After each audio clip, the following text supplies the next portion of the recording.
บัดสมจริบซัวบองปอนถึงออกเนียบาคานพอวิดีโอปีไปถึงไงให้ได้สารบอลเพจเลยนึกน้องถึงไงได้ยืงโจดอ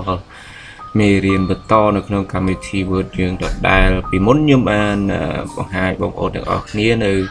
ก็สวายโยนปีตารางให้นึกน้องจุดหน่อยทีมือนึกกี่จังใหญ่ปีกาบกัดเทปบอลเยอะหมดดักนึกน้องการวิธีมีในทางนักนสลักกิจการยื่นโดยตามแกลเลอรี่คือมีในทางเป็นมีนสลับvà chơi ngàyนี้ยมหนึ่งบางหาจูนบางโอนถึงออกนี้ในจำนวนประกอบคือประกอบในจำนวนมวยจุดปีนี้การการตารางได้ปลาย insert table comment จังวิเคราะห์นี้ปิดโดย gallery table gallery ยื่นคือการเอาสไลด์ย่อแต่ดองจังบานประมาณบานหนึ่งบอสันยืงจังบานเลือกจานปีแคลอรี่ได้ดาวเอายืงเท่าแต่โจแต่ตามvà insert table comment จังกีตายืงอาจบังคับ table ตามไปจะ insert comment ให้อาจធ្វើការកំណត់ចំនួនជួរដេកនិងជួរឈរដោយខ្លួនឯងបានចឹងមានន័យថាយើងចូលទៅ insert comment នោះយើងអាចកំណត់ជួរឈរចង់បានប៉ុន្មានបាទជួរដេកចង់បានប៉ុន្មានដោយខ្លួនឯងផ្ទាល់តែម្ដងមិនចាំបាច់ប្រើប្រាស់បាទ table gallery ទៀតទេចឹងលក្ខណៈប្រើប្រាស់ចឹងគឺថាដើម្បីប្រើប្រាស់ទាំង insert table នេះយើងត្រូវ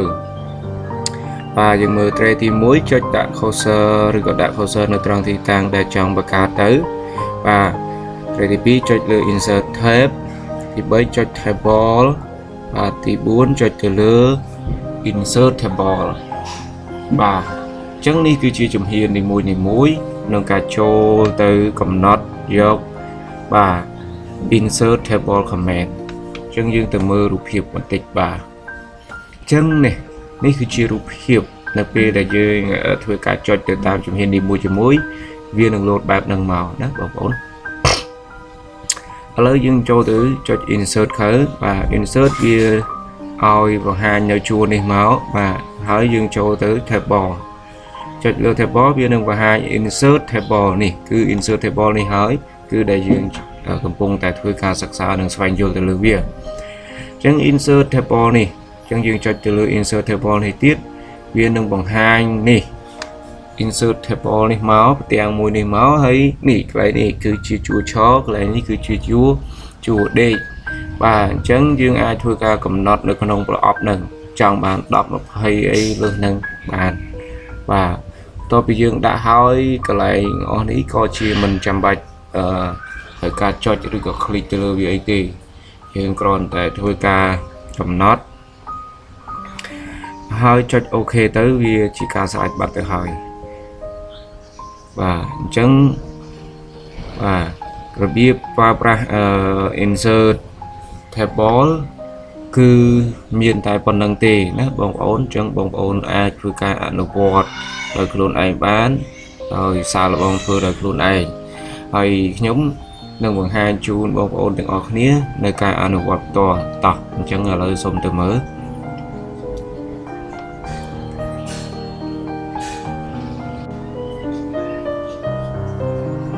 បាទអញ្ចឹងជាការពិតណាស់ដើម្បីអនុវត្តបានយើងត្រូវធ្វើការបើកកម្មវិធីមើលឡើងមកហើយមកបាទឧទាហរណ៍តែបើយើងចង់ដាក់ពីដើមសិលកិច្ចការកដាលសិលកិច្ចការយើងដាក់ cursor នៅទីណានៅទីហ្នឹងទៅអញ្ចឹងបង្ហាញជូនបងប្អូនទាំងអស់គ្នាបាទអញ្ចឹងនេះពេលដែលយើងចូលទៅអានេះបាទទាំងមួយនេះគេហៅថា gallery insert gallery ដែលវាមានស្រាប់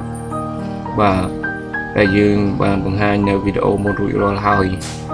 ពេលដល់ពេលយើងចង់ប្រើប្រាស់ insert table បាទយើងត្រូវចូលមកនេះអញ្ចឹងគាត់ដាក់ចុចមកហ្នឹងមកវាលោតផ្ទាំងនេះមកបាទវាលោតផ្ទាំងនេះមកដល់ខ្ញុំចង់បានកន្លង20បាទជួរចំនួន15ជួរដេកជួរឈរ20ជួរឈរជួរដេក20ជួរសំទោសជួរដេក15ជួរឈរ20តោះមកយើងចុច OK បាទនោះតារាងនឹងចេញមកហើយហើយបើសិនជាយើងចង់រំកិលទៅលើវិញបាទយើងក៏នឹងចុចអានេះចុច delete ទៅឲ្យឡើងទៅលើទៅបាទមានន័យថាយើងចាប់ផ្ដើមដំបូងនៃសិលកិច្ចការហ ហើយបើសិនជាបងប្អូនទាំងអស់គ្នាចង់វាជាលក្ខណៈ font ខ្មែរត្រូវចុចលើនេះហើយត្រូវធ្វើការបាទ select ទៅលើ font ខ្មែរហើយទៅដើម្បីឲ្យវាស្គាល់ស្រាប់បាទដើម្បីឲ្យវាស្គាល់ស្រាប់នៅក្នុងនឹងតែម្ដងព្រោះតែយើងសរសេរទៅវាស្អាតណា